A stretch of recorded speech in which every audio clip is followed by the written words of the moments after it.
Hey guys, welcome to today's video.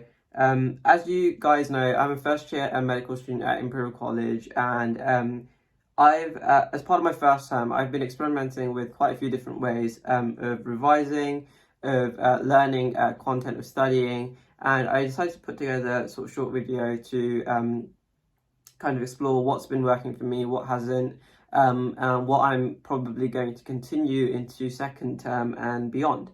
So without kind of further ado, let's just get right into it. So the first thing is I've got my iPad here, which is a bit smudgy, but this is an iPad that's given to us by Imperial College London. So if you're wondering, as a medic, you're given these for free. You don't get the pencil, that I bought separately, but the case comes with the iPad.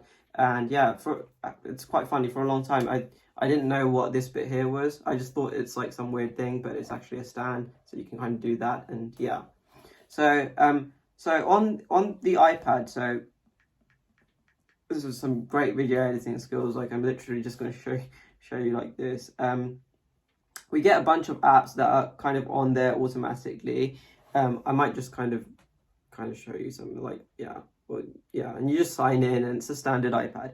But at the bottom here, you can see I've got something called Good Notes, and I kind of used Good Notes in the beginning. I don't know if you can see. I've arranged like a bunch of different folders that are based on like the modules that we're studying, and I've got one called Active Recall, which I used.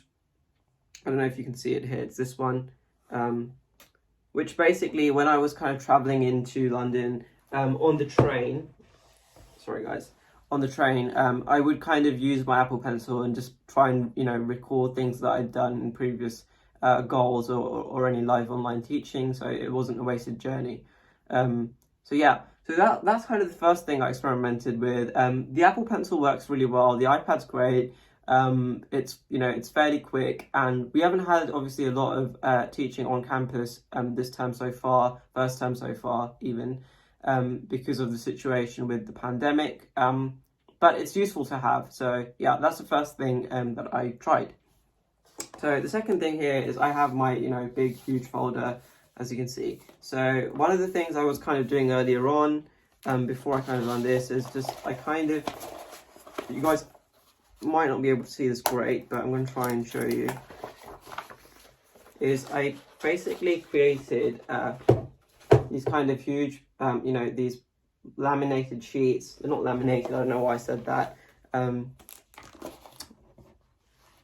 Where basically that's like the behind bit. So as you can see, it's the name of the module. Then I've got like the module learning objectives, and then inside each sleeve, I'd make all these notes, and these were quite detailed notes.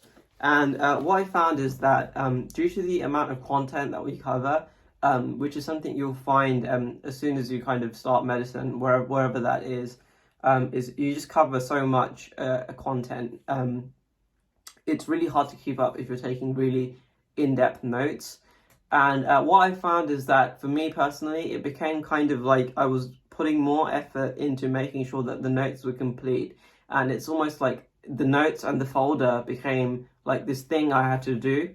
And I'm acting like I've been doing this for a really long time. It's obviously I only stuck with it for like a month or so.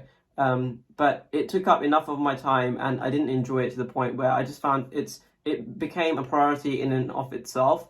And I feel like, the goal with making notes is to help you understand the content better, so that you understand the things that you're actually covering, you're grappling with the concepts. And I felt that was more important, and there were other ways of achieving that that would take less time than potentially, doing all these notes. So I stopped doing that, and later on, what I sort of then later experimented with, which is like the first bit of this folder, is I would watch independent study, and then I would just write out a list of questions. So yeah, so it basically just looks like that. So I can put this away now. So yeah, so I ended up kind of just making questions later on. So instead of doing really in-depth notes, I would just make questions based on everything we're covering. And I found that worked quite well. The final kind of stage of that really is that I kind of took that one step further, and I started doing that on my Mac. So I'll probably cut the video here and then kind of open it when I've got my laptop set up. So yeah. Okay, so hopefully you guys can see here. So this is basically Pages, which is the Mac, the Apple version of Word. And within it, I've kind of created, folders for the different modules, and then I've got some questions.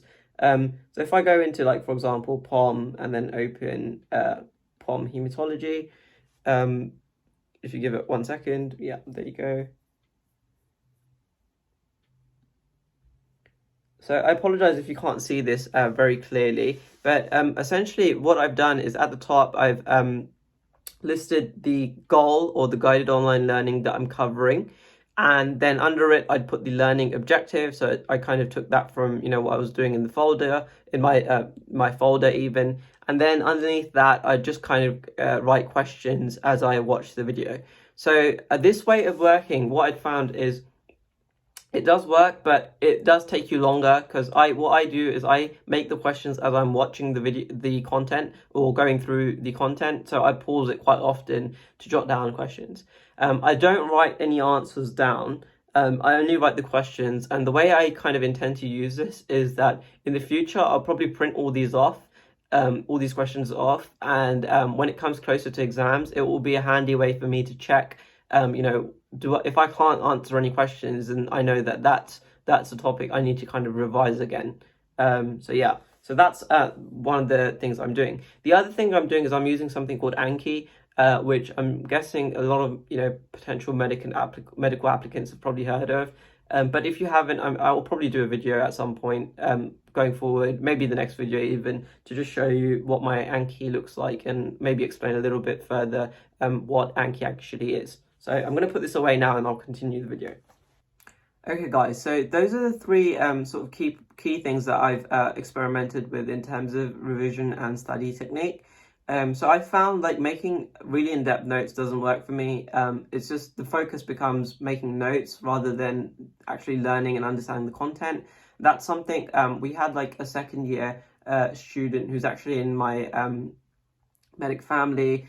She made the point of be careful that you're not kind of spending so much time making resources versus actually using them. So it's easy to fall into the trap where you instead of actually learning all this stuff and really understanding it, you become more focused on making a really pretty folder with loads of notes being really well organized, and that doesn't necessarily correlate to really good exam performance. So the question taking idea actually comes from, so really early on, just to give you a bit of context. So early on, when we started at Imperial earlier this year in October, we had a study skills session where basically they taught us a bunch of principles that come from a book called Make It Stick, the Something Successful Learning, something like that. I haven't yet had a chance to read the book itself. But the principles are called active recall and spaced repetition. And active recall is what the word is, what it sort of implies. It's you, rather than sort of memorizing information or noting information down, it's training yourself to recall that information. And if you think about it, that is kind of what you have to do. That's the key thing that you have to do in an exam. Is you get a question, and at that time, what your brain has to do is recall the information, and in a manner that is concise, and ideally you can then write the answer down and apply it. So active recall, that's what that is. And spaced repetition is essentially just, give yourself, if you cover something once now, do it again a couple of weeks later, and then maybe again, a certain number of weeks later after that.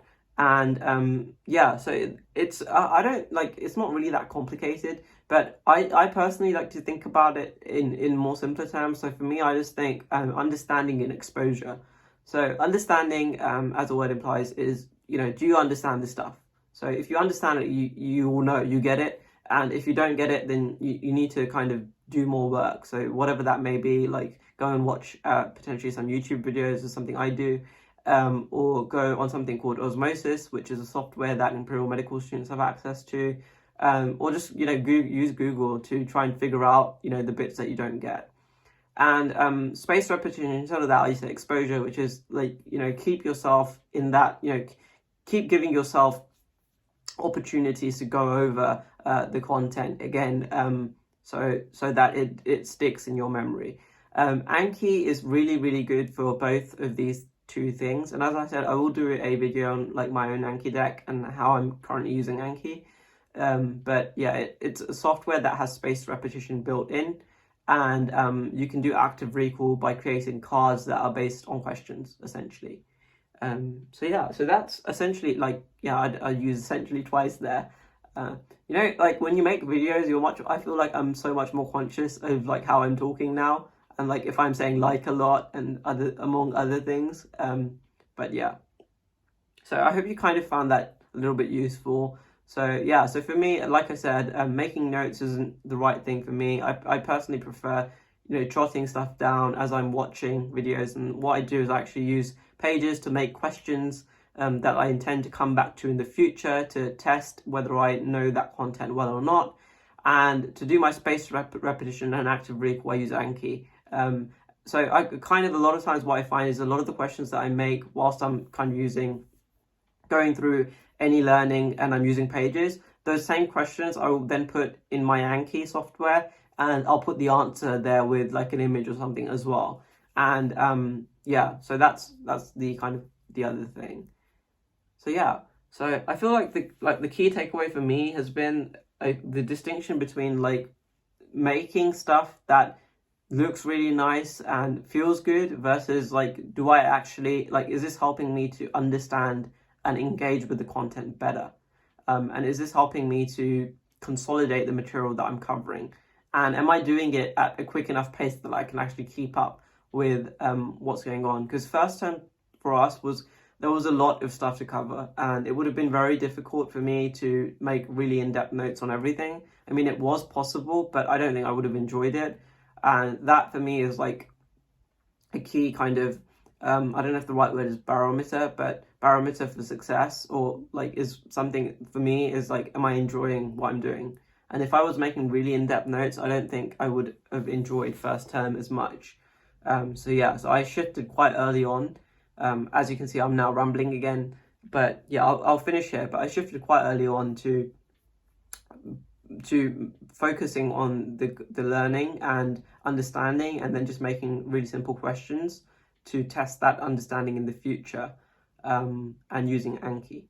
So I hope you guys found this useful. Thank you for watching, and yeah, I'll see you in the next one. Bye.